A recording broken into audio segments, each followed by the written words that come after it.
তো পিজা খাই, হরতালের জন্য গাড়ি বাড়ি করতে পারতেছি। রিক্সাওয়ালা আমাদের রিক্সায় চলল, ওই ছেলেটা বলতে ভাই আমি কালকে থেকে রিক্সা চালাবো না, ক্ষুধা যারা সহ্য করতে আমি 2 দিনের রিক্সা নিচ্ছি। 12টা দিন এই ইন্ডাস্ট্রি দাঁড়িয়ে আছি, গেটে দাঁড়িয়ে আমি সালমান শাহকে দেখবো। আমি ওই ঘর থেকে আসিনি যে আমার রিক্সা চালাতে হবে। 3টা পিজার অর্ডার দিতেছে, একটা রিক্সাওয়ালাকে দিল, একটা আমাকে দিল, একটা ওকে প্রশ্ন, তোর লেখাপড়া কি, তুই কি করি করে সব প্রশ্ন করতে। ঢোকার পরে ওকে এই একটা মুড়া দে, ওকে এই ওকে নাস্তা দে, আর ওই ছেলেটা বলে তোর ঠিকানা দিয়ে যা, কালকে ইয়েতে চলে যাবি। তৎক্ষণ 2000 টাকা দেখলো ওকে, যে বাড়িতে লেখাপড়া করি, আর যখন তোর ঢাকা আসতে মন চাবে তুই আমার এখানে আসবি, আমার সাথে থাকবি, তুই আমার ভাই। চল পিজা খাইছি, হরতালের জন্য গাড়ি বাড়ি করতে পারতেছি না। চল একটা রিক্সাওয়ালা ডাক দিলাম, রিক্সাওয়ালা আমাদের রিক্সায় চললো এফডিসি গেট থেকে। রিক্সা এর মধ্যে নাদিম মোহাম্মদ ফোন দিছে, চম্পা কিনে একটা ছবি বানাও, সালমান হিরো। সালমান অন্য একটা জবাব দিয়ে দিছে, ওটা আর বলতে চাই না। আমার সামনে ছিল, আমি এই পাশে, আমি এই পাশে সালমান। হ্যাঁ, ওটা আমি বলতে চাই না। সালমান একটা বিশাল বাজে জবাব দিয়েছিল। এরপরে ওই ছেলেটা বলতে ভাই আমি কালকে থেকে রিক্সা চালাবো না। আচ্ছা, আপনারা যখন গুলশানের দিকে যাচ্ছিলাম, রিক্সা চালাবো না।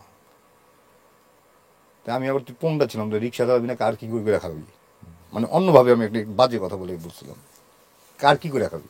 এরপরে সালমান কতি রিক্সা চালাবি না কেন, আমার জীবনে একটা স্বপ্ন ছিল ভাই, আমি রিক্সা আমি শুধু আজ 12টা দিন মানে ক্ষুধা যারা সহ্য করতে আমি 2 দিনের রিক্সা নিচ্ছি। আমি এই 12টা দিন এফডিসি গেটে দাঁড়িয়ে আছি, সালমান শাহকে দেখবো। আমি 12টা দিন এই ইন্ডাস্ট্রিতে দাঁড়িয়ে আছি, গেটে দাঁড়িয়ে আমি সালমান শাহকে দেখবো। সালমান আমাদের তাকাইলো, কালকে তো আমার রিক্সা চালাতে হবে, আমি ওই ঘর থেকে আসিনি যে আমার রিক্সা চালাতে হবে। গেলাম পিজা, গুলশানে এক জায়গায় পিজা বেচতো, মনে আছে কিনা, গুলশানে 1 নম্বর পিজা বেচতো। সালমান 3টা পিজার অর্ডার দিতেছে, এই 3টা পিজা দাও। দিল, একটা রিক্সাওয়ালাকে দিল, একটা আমাকে দিল, একটা ও দিল। আর তখন মাত্র বোতলের পানি বাইরে হয়েছে, ঠিক আছে, এক বোতল নেব।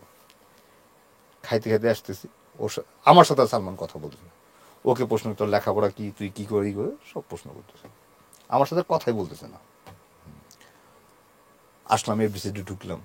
এফডিসি ঢোকার পরে ওই রিক্সাটা ওখানে রাখ বললো, সালমান বলে রিক্সাটা ওখানে রাখ, ওকে এই একটা মুড়া দে ওকে। আমার মনে জিতছে, আমি মনে মনে টেনশন আছি যে আল্লাহ এই মোড়া দেওয়ার কথা ছেলেটাকে কিছু বলবে নাকি। আমি ইমন বাদ দে না তারপরে রাখ, এই ওকে নাস্তা দে। নাস্তাটা খেলে আমরা গান শুরু করছি, ঠিক ও নিজের থেকে বলতেছে তুই এদিকে আয়। ওটার স্টিল ক্যামেরা জানি কি ছিল, তাকে বলে ভাই আমার স্টিল, এই স্টিলটা কিন্তু কালকে এনে দেবেন, এই স্টিলটা কিন্তু কালকে আমাকে এনে দেবেন। আর ওই ছেলেটা বলে তোর ঠিকানা দিয়ে যা, তুই কালকে ইয়েতে চলে যাবি, বরিশাল চলে যাবি বনে। তৎক্ষণ 2000 টাকা দেখলো ওকে, যে বাড়িতে লেখাপড়া করি, আর যখন তোর ঢাকা আসতে মন চাবে তুই আমার এখানে আসবি, আমার সাথে থাকবি, তুই আমার ভাই। এই যে সালমান, এই মন মানসিকতা, আমি সালমানকে কখনো দেখি নাই। এই জিনিসটা আর একটা মানুষের ভিতরে আছে, কই না কাউকে টাকা দিতেন, সেটা আমার একটা আলমগীর ভাই আর সালমান, যাকে কিছু দিত গুইনা দিত না।